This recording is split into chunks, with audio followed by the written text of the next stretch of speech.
everyone, I'm Carthu and welcome back to the dojo. Today, I want to discuss the big hype of the night. The ultimate form, the strongest Goku in history, Migate no Gokui. Or, as most of you know it, Ultra Instinct. This is the mastered version of the Omen of Ultra Instinct we saw in episodes like 110 and 116. Because of that, this form is simply known as Ultra Instinct, but most of us have been calling it Mastered Ultra Instinct. As the series has been telling us over and over again, this form is something even the gods can't achieve easily, and is something that beings like Whis, the Grand Priest, and the rest of the angels, presumably, have access to. This form was even teased with the words, "The work of the gods is over." And this seems to be more true with this episode. So, let's get into the feats and what happened in this episode that has everyone going wild. The point to start at for this episode is a little over halfway through, where Goku is being slowly pummeled by Jiren's attack. This attack is the same glowing eye attack he used during their first fight, but on a much larger scale. The Omen of Ultra Instinct form does have good defenses, but not good enough to stop the destruction of the ground beneath his feet. This shows us that this version of Jiren's attack is stronger than during their first fight, because Goku was actually able to break through it with Omen of Ultra Instinct the first time. This is the point where Goku starts to take control of the fight, however. His movements begin to switch from defense to offense, and his punches begin to not only match Jiren's, but overpower them, eventually leading to another strong hit from Goku like we saw in the last episode. So Goku's strength just surpassed the strength of someone considered stronger than a god of destruction, who is using a considerable amount of his power, as previously stated. Now let's get into the crazy stuff. Goku's ki erupts into a galaxy-shaped formation with him at the epicenter.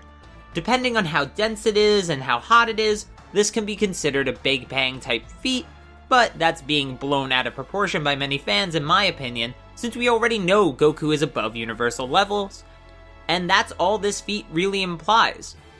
However, it is epic as hell, and it's just more proof that Goku is in those universal levels of power. Again, based on density and heat, we can imply it from this, even though it's so small.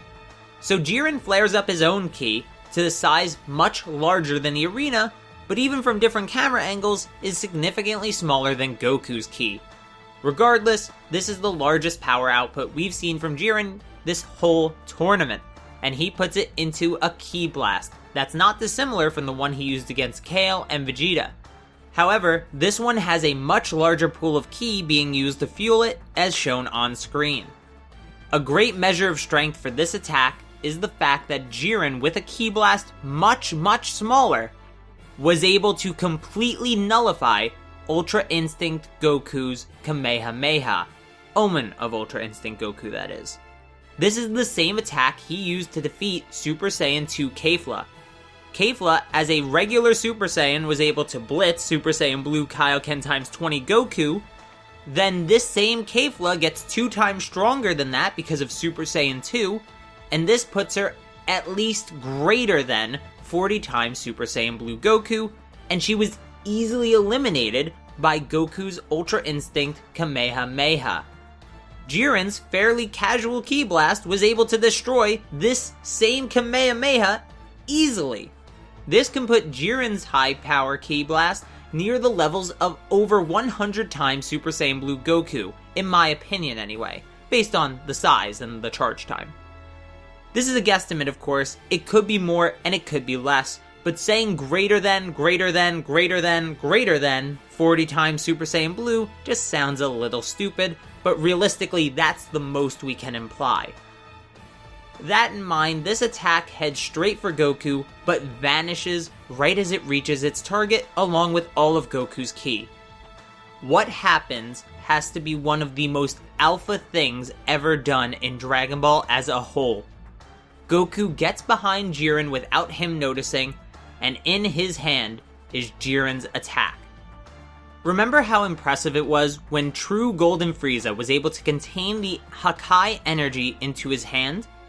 Well, Frieza was panting, sweating, and struggled to get that Hakai off him.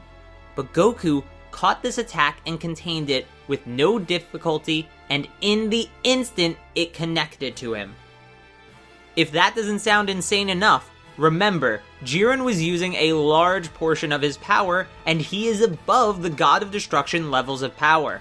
We're not 100% sure how he stacks up against Beerus, but Whis' statement in episode 93 makes it seem as though Jiren should be stronger than Beerus.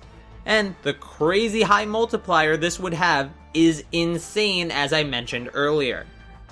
So Goku caught a nearly full power attack from Jiren casually, which should put his defenses well above God of Destruction tier, and at least, in my opinion, 100 times Super Saiyan Blue level. But it doesn't end there. He then obliterates the ki in his hand without a trace. He literally dusts the ki off his hands without a trace. Incredible. At this point, we get to narratively driven feats, where the gods of destruction who are in the audience feel the need to stand and watch this fight, and to me, this part is an acknowledgement that Goku has surpassed them. This is further shown by the conversation between Beerus and Whis, where Whis confirms that Goku has reached the state of Ultra Instinct. Beerus can do nothing but be in awe of this power and form that he hasn't been able to achieve himself. The look on his face says it all. He's angry, he's excited, he's ready. And it looks like Beerus may be excited to have a rival once again, and that's a plot point I'm really excited to see explored in the future. Obviously, since Super's ending now, this probably won't be for at least a year. To me, it's these two scenes with the Gods of Destruction and Beerus that sells the fact that Goku has surpassed Beerus and the gods. This is just my opinion, of course, though. So what do you guys think? Leave your opinions and counterpoints in the comments down below, and subscribe if you want more Dragon Ball videos. But for now, video outro!